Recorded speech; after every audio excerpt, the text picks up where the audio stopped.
the NBA draft is over. So um, the the NBA draft is done also for this season, for the upcoming season. So inside the NBA is gone. The NBA season is done, and the NBA draft is done. So what now? What now? What now? What do we embark on now before the next season? The NBA is not going to be here for the next 6 months. The NFL is a couple of months away. So I guess we are beginning on the lull of the summer. Oh, there's only one bit of business before we close this basketball season. Just one bit of business, and that is to determine the top 10 talking heads or talking heads in America. You couldn't pay me to say talking in properly. That's for damn certain. I couldn't say it. He couldn't pay me $1 million or any amount of money to say it correctly.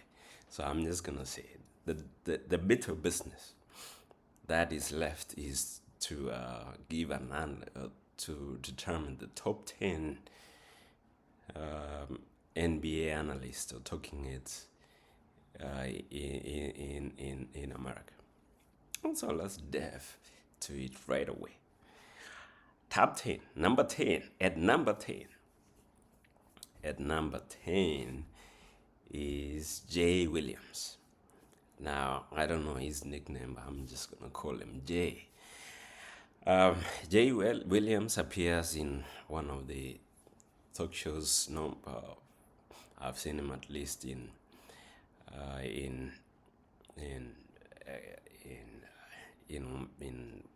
one of the talk shows.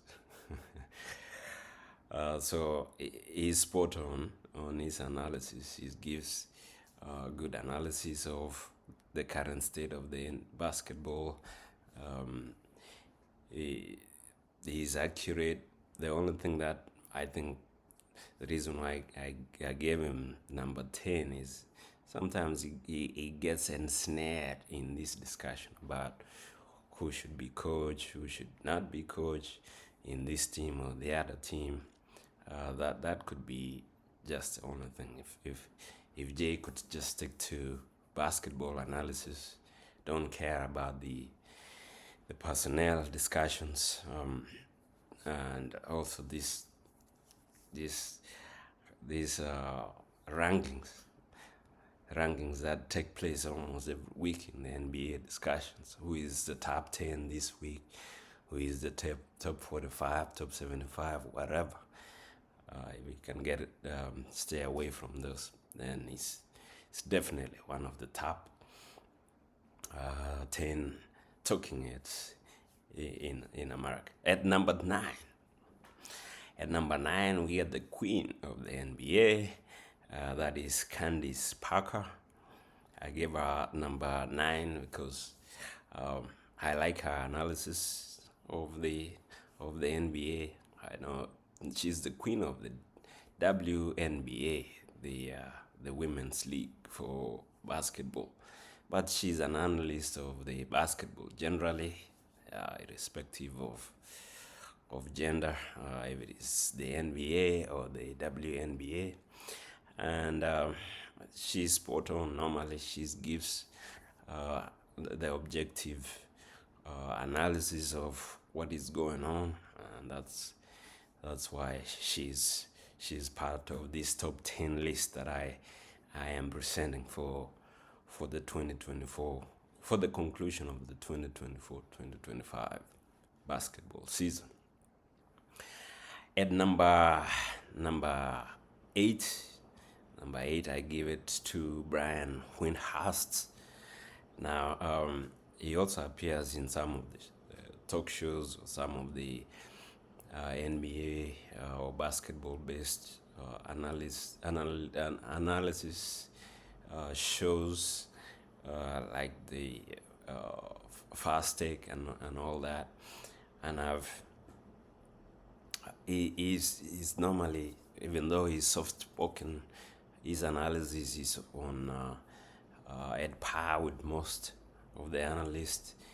Now he combines the statistics of the players in his analysis, with this analysis. Basically, he's basing his discussions or his view or his text or his analysis on actual statistics and analytics.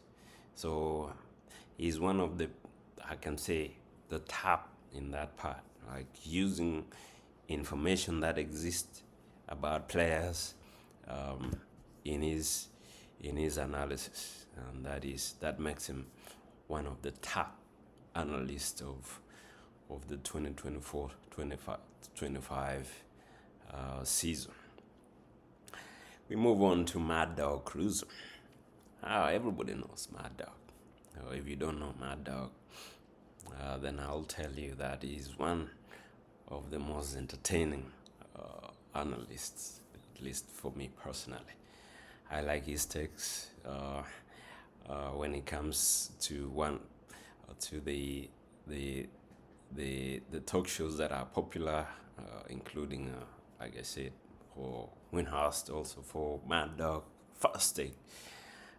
Then